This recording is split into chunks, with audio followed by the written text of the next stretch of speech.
Good evening. My name is Joyce Vaudreuil from Vernon, and this is another version of CVC Interviews. Today's guest is Sharon Redfern from the Rotary Club of Rockville, which I love. I love this. So Sharon's here to tell us a little bit about the Rotary Club and also some of their more popular fundraisers, and also where the money goes to when they do their fundraisers, because we've got a beauty coming up real quick.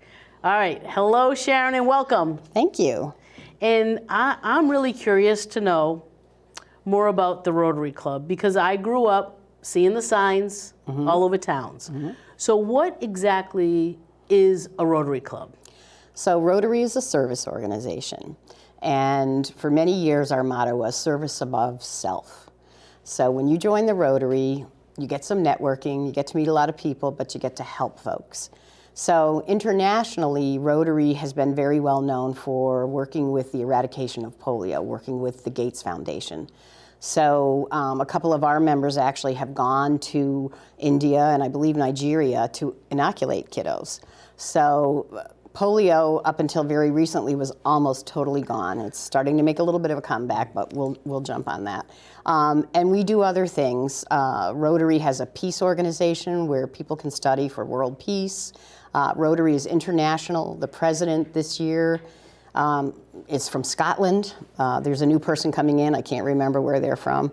But they do projects all over. We do part of a water project in Guatemala that we send money every year, and they build wells so people have fresh water, and they build stoves in their homes so they can cook other than on like dung and some of those kind of things that they do. Well, you're talking about the water project, though. This is local to the Rockville Rotary. Right. Well, it was started by a person from the Manchester Rotary, and then in order to get it going, he brought in a whole lot of the local Rotary clubs. And so every year, I think we've been doing it for about 10 years, we all donate X amount of dollars so he can go down to Guatemala and do this project. So wonderful. We do a lot of things. The Rotary Rose Sale is more of a local project. We are a combined Rotary Club. So we have members from Rockville, from Tolland, and from Ellington. So every year we give out scholarships, and the way we fund those scholarships is through the Rose Sale. And the Rose Sale is traditionally held in June. Correct. And I love the way you have it set up. So you can pre-order, you Correct. can show up on the day of, but tell me a little bit about, I mean, obviously it's on your website about your Rose Sale, but you offer a couple of different things, and what's the biggest seller? Right now, it looks like the multicolored roses are the big winner. So we are generally located in the plaza outside of the Bank of America in Vernon. We're very lucky that a local distributor gives us a refrigerated truck. So we're there all day long, and if it's a hot day, everybody volunteers to work in the truck, obviously, because it's nice and cool. And people can pull up and buy directly from the truck. Or if they've pre-ordered, they come and we give them their roses. So you can get a dozen red or a dozen multicolored. It's $20, which is a screaming deal. If you go to a florist, you pay $100 for a dozen roses. And it goes for a good cause. We give generally between $1,000 and $1,500 to each kiddo. And then they come and have lunch with us. We meet at the Mitchell's restaurant every week on Mondays. So we invite them to have a lunch with their families, and they come and tell us where they're going to school. And I believe that last year and the year before we had 2 siblings who came.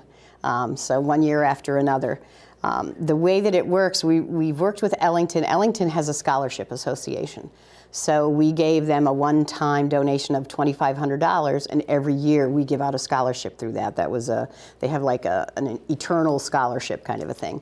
But the other 2 towns, we do a direct scholarship. So we give the money to the student directly. They can use it for books, they can use it for class, they can use it for Subway, they can use it for whatever they need. How do you apply? What are the eligibility requirements? So there's an application form that's on our website, and we also make sure that all the local guidance counselors have them.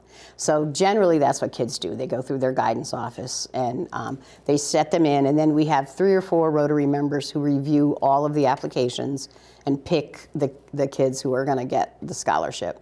It's kind of fun, you know? It is fun. I've been part of organizations that give scholarships, and no matter where, everybody's appreciative. They just so happy someone can help them out. Yeah, and Rotary is big into that. We have an upcoming event called Rotary Day of Service. So this was something they started 4 or 5 years ago, I think, to try to get every Rotary club to do something. So we're in a district, so our district is 7890, which is easy to remember. And so we do it in May. So this May, we're actually going to be going to a local organization called Midwest Food Bank, which gets food from all over the country and gives it out to organizations who do food programs. So I'm the executive director of Cornerstone in Vernon. We have a soup kitchen and a food pantry. We get food from Midwest Food Bank. So our Rotary Club is going on the Saturday day of service to package food. So what happens is Midwest gets like these huge gigundo packages of cornflakes, let's say, and groups like ours go and help package them into smaller. Oh, repackage it into which you can only do in a licensed facility. There's a whole thing about it. So Midwest has people's food. Yes, exactly. So it's a beautiful hairnet and glove experience when you go, you know. So, but it's a lot of fun, and you know, and as a beneficiary of the program, you know, I'm happy to do it because I know the turnaround is going to be for me and my folks. So. Well, that's one thing I've learned being a Vernon resident and being affiliated with CVC. The town of Vernon and the communities around it are so connected to helping. There's, and I mention this often as a diaper bank. I didn't know that thing existed. But Vernon has so many different public services available to them. They do. And they do. Once you get hooked into one, you do find out about others. So Correct. How would somebody who wants to volunteer to help Rotary, I don't know, at events or raise funds, how do you go about getting volunteers? So they can go to our website, the Rotary Club of Rockville, and they have to make sure because there's a Rockville, Maryland club. I was on that site 5 minutes before I realized. I'm like, wait a minute. I've actually done that. I clicked on it and I'm like, I don't recognize any of them. Who are these people? It's like, oh, wait a minute. So make sure you go to the right one, and then all the information about us, where we meet, what we do, our upcoming events, the scholarship information, you know, you can sign up for the Roses. We have a Facebook page that has information. So that's an easy way for people to join and to find out what's going on. Years ago, I say to people, I said to you earlier, it's not your grandfather's Rotary Club anymore. You know, it used to be stuffy bankers and you know, executives and sat around and, you know, did whatever. But you will take a stuffy banker. We will. Oh, we absolutely will. All right, I'm just checking. We love those stuffy bankers. You know. But in fact, a couple of them have been sponsors for some of our other events, so we love them. But it's open to women now. We have we don't currently have one, but there's a high school program called Rotaract that starts high school students, so they can learn about the values of Rotary and do service projects. And we actually have there's a RYLA, Rotary Youth something with LA, that we send 2 people to a leadership event every year. So they learn again about being a good leader and the kind of things you need to do to be successful. So we sponsor. A lot of colleges are looking for the volunteers. So you've got National Honor Society. They need students with some volunteering experience. Colleges are looking for that. Employers are. Yes. As an employer myself, I would look at a high school student who had volunteer aspects. You know, you were out amongst the community, you were volunteering, giving of yourself, and being part of a team. Yeah. Well, you like to see well-rounded kids. Yeah. You know, and which is one of the things we look at in our scholarship thing too. You know, we want to see, we hope that somebody we would give the money to is going into a field that would be somewhat of service to people, whether it's medical or social services or, you know, police work, you know, you don't know. But it's a great club. They're all over the place. It's easy to join.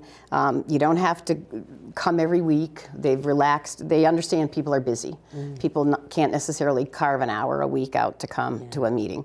But if you can come to our events and help out and be a service member, that's helpful. We recently did Earth Day at Ellington's Earth Day. We picked pollination as our Earth Day event. So we gave out honey sticks and information on how to have a pollinator garden, those kind of things. Very good. So we do a wide range of things, but they're all primarily to better the community and to help people. I like the idea that it's bettering your own community, obviously, but being a part of a national, international organization. You also mentioned that it was one of the few that's also represented at the UN. Yes, correct. Rotary is the only service club that has a seat on the UN. Wow. And one of our members, who I don't believe is still a member, actually got to go to the UN and be there for X amount of time and be part of it. So, it's a pretty good tribute to a service organization to have a seat on the UN. So. Absolutely. And it's been around since the early 1900s? Yes. Rotary International has been around for quite a while. Our club, I believe, started in the mid-'70s. And we actually have some members who have been members for 20, 25 years. Wow. And they're always joking with us. Apparently some Rotary clubs sing every week. We don't do that. But there are apparently Rotary songs that we don't know and don't sing. So every club has their own little quirky traditions. And, it's fun, but it's a purpose. There's a purpose behind it. And you meet every Monday We do. at Mitchell's? At Mitchell's, at noon. At noon. Yep. And we do our business meetings. We have speakers. We've had people. We've had all of the local town administrators come. We've had when they get a new police dog, they've come. We've had the people come to talk about the crumbling foundations and how that works. Oh, yeah. We've had guys from the IRS. If it's a topic that's of interest to people, we invite them, and the public can come and listen if they want. So. Oh, I never even thought to ask that. Yeah. So if you were to go to our website, if you were to go to our website and see such and such a person is coming, you're certainly welcome, to come in. You might find out something about Rotary and say, gee, I think I'd like to join this group. The events page had that. Oh, okay. So I wasn't really aware that anybody could drop in on the speaker. Well, we certainly usually will say, public is welcome or whatever, something like that. For our business meeting, it's pretty boring. You wouldn't want to come to that. But for a speaker. You guys don't want to be there. Yeah, really. Right. But we do. So, we are always looking for new members. Service groups always have to have turnover. And we want people to be involved in the community. It's tough right now. People are very busy. A lot of service clubs have either gone out of service or really reduced their members because people are so busy. But we've been lucky. We're a small club. We're about 17 members. But we're like the little engine that could. We're small but mighty. You're keeping up with the times, though. You're doing different things. You're changing the requirements. You're not making people sing. I mean, some of those things alone could increase. Yes. Who comes to volunteer? Yes, exactly. What's some of your favorite fundraisers you've done? Well, besides the roses, of course. Yes, oh yeah, which it is actually fun because you get to talk to people, and people pull up and go, oh, I got to get some for my wife, or I've got to, so it's nice. We do an event every fall called the Fall Family Fest, and we've partnered last year and this year with a group called the Maple Grove Club, which is in Vernon. Okay. And so it's an all-day long event for the 4 or 5, well, I shouldn't say all day long, all afternoon. We have food, we have crafters, we have events. Last year we had one of our Rotary leaders was a balloon animal person, so she made all the balloon animals. One of our members is from Germany, so she taught everybody how to make pretzels. So we actually had authentic German-made pretzels that we had. So it was a nice fundraiser. We'll be doing it again this year. Wonderful. And all the information will be on our website. Excellent, excellent. So we'll be providing that information for everybody. So I'm sure they'll have lots to do. making sure that we get the right link so we're not sitting in Maryland wondering. Yeah, right. I'm embarrassed at how long it took me to realize it was Maryland, but I like knowing that it's a very local grassroots. I'm all for that. It's one of the reasons I volunteer here at CVC myself. Want to be part of the community I live in every day, right? So I love that, and I love that it's been around for so long with the roots and the history. Yes, It's great. Yep. And that you tied in with some of the members like yourself also work at other groups. Yep, we have a lot of nonprofits. We have people from Kids Safe Connecticut. We have somebody from the Rockville Library. We have a couple of attorneys. We have realtors. I'm trying to think. We have people who are retired. We have all people from all walks of life. But it's nice for social service agencies like myself to be part of it because we get to give back to people who also have helped us in the past. Oh, and you know, right. so it's that nice circle. You Yeah. know, you help somebody else, they help you. You know, Yes, it's a nice thing for everybody. Yes. And it's just a nice group. I always enjoy going there. It's fun to see what people are doing and what new things are happening. We've had interesting folks. One of our members, his son is a DEA agent, so he came one time and talked all about all this secret stuff, and that was pretty cool. Yeah. So you just, you know, you never know what's going to happen. Well, that sounds like a wider range of topics. So you never know. You'd really have to pop on the website. So usually when I don't mean to get back to it because it just reminded me. I got a nice aroma of roses. Yeah. When you do your rose sale, is it usually in the morning or the afternoons? The truck is usually open from, I believe, 10 to 5. So, you know, when you come off of the highway, you'll see us right there, big, huge sign with the roses.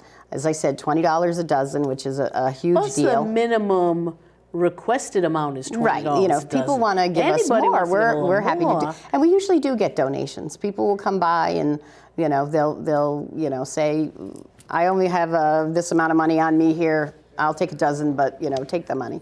Nice. Which is nice, and people can donate by going to your website too. Correct. They don't even have to if they can't pick up the roses. Yep, they can. They want to support all the scholarships.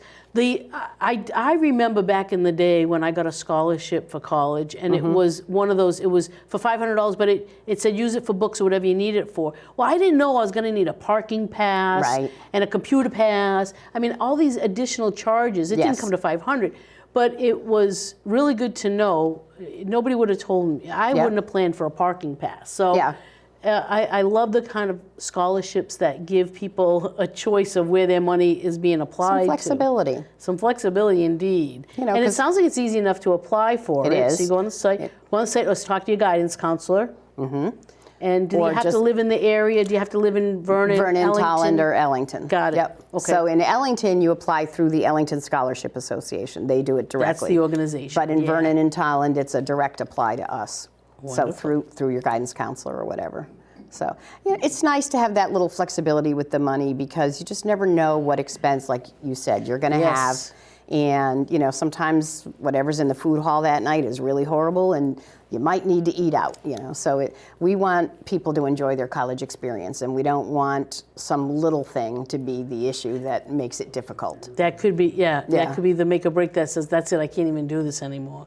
It is difficult to keep the start, you know, not doing false starts when you're getting off to college. So the more help you have, the better. Yep. The support with everybody in the organization, that also helps too. Because once they go to a Rotary luncheon as a recipient, you know, maybe they'll turn around and volunteer. Yeah, that has happened. Actually, the night that we did Earth Day, the day we did Earth Day, a young man came up to our table. He was probably in his 30s, and he said, "Oh, I got a Rotary scholarship years ago when I lived in New York, and now I'm living here." He said, "Oh, I'm going to have to look into joining." So, you know, so it does. People do.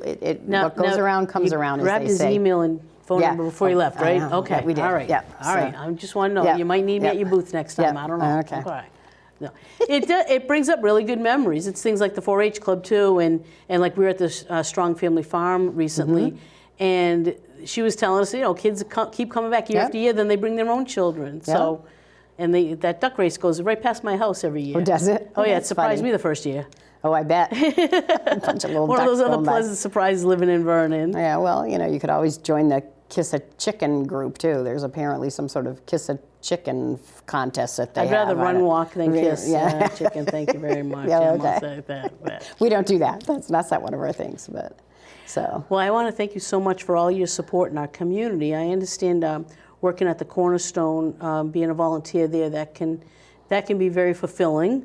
I did that at another organization when I lived in Central Mass. That's my accent, by the way. When I lived in Central Mass, and it made me feel really warm that I had another organization when I relocated, and now I have one in my backyard. So the way that Cornerstone dovetails into so many other service organizations, lending a hand, it could be a great one-stop for someone to even start there. What's really nice is our Rotary group has partnered with Cornerstone so that 4 times a year they come and serve dinner. We don't serve dinner Saturday nights. And so Rotary has agreed that 4 Saturday nights a year they will come and we'll open the kitchen and they'll serve dinner. So we get an extra meal that we normally wouldn't be providing. So that's kind of nice. So that is nice. That's one of the benefits of joining, a group is you make those nice connections. So those are definitely nice connections. One of the benefits to being able to volunteer based on events is for the busy people. You're not overcommitting. Correct. You're just, okay, well, I can commit a couple hours, a couple of times a year. I mean, that makes it a lot easier. So I like that idea, not just Thanksgiving and Christmas, right? Yep. Well, we have individual memberships. We have nonprofit memberships like that I'm a part of. We have what we call corporate memberships. So if a realtor, let's say, joins, anybody in his agency could come. They could rotate around, but only one person gets to vote. And then we have service members who can't really come to meetings, but they can do some of the events. So, we do that. We do try to be flexible because we understand things have changed. Yes. Life is different. Yes, it's very, very different. It is. Matter of fact, do you ever do your meetings via Zoom, or do you ever do anything We did. like that? Yeah. Yep. During COVID, we met via Zoom. We actually did the rose sale. No. We did. We did virtual rose sale. So during COVID, you could get virtual roses, and one of the members wrote this beautiful poem so everybody could order a dozen roses virtually, and we sent the recipient that they designated a beautiful picture of either multicolor or red roses. My goodness, and this lovely poem. It was very successful. And that's why you guys are still around all these years later, is you're keeping up with the times. Yes, exactly. Wow. Yeah. I like that. Yeah, I like you're always thinking outside the box. We keep thinking maybe we'll add that to it, but we're like, let's just stick with the regular roses for right now. The regular roses. I think people are desperate to get out and be amongst nature and be amongst other people to a degree, and being able to visit people with roses is just trying to get back to what used to be a little more average lifestyle versus. So when I go to outdoor events, there are so many people clamoring to be outside and do things. So I think you're going to have a big sale this year. Yeah, it's a beautiful thing to give somebody, and it's a beautiful thing because you're giving somebody else an education. Yeah. So it's nice. It is wonderful. So is there an age requirement then, or an age limit on? I believe it's seniors. People who are leaving to go to college or a technical college or a technical school. So it doesn't have to be Thank just you for a college. including that. Yeah. Well, it's important because people. There's a lot of kids nowadays who choose to go for a technical degree or to become something that we all need, a plumber, electrician, or steady jobs. So we also have given scholarships for that as well. That's great to know. I know a lot of students that go to the trade schools in high school and then move on to like a certification program or advance their career with a head start. So I'm really glad that's open to them. Mike Rowe from Dirty Jobs would be glad to hear that. Yeah. Well, education is education. It is. And so it is. To be successful today, you have to have it, but there's no strict guidelines on what kind it has to be. No, definitely not. Definitely not. Well, I wish you luck with with all of the fundraisers, and I'm really happy you're helping out students. I got a warm place in my heart to make it easier for every student to further their education. So, as an individual, I thank you. You're welcome. And from CVC, I thank you for coming in tonight. No problem. Thank you for having us. I'll see you at the truck. Okay. Well, thank you all for joining us. If you have an idea for a story or you'd like to hear more about what's going on, please reach out to CVC and talk to Melanie. And please visit Sharon and the Rotary of Rockville, Connecticut website, and I'll see you at the Rose Sale. Thank you.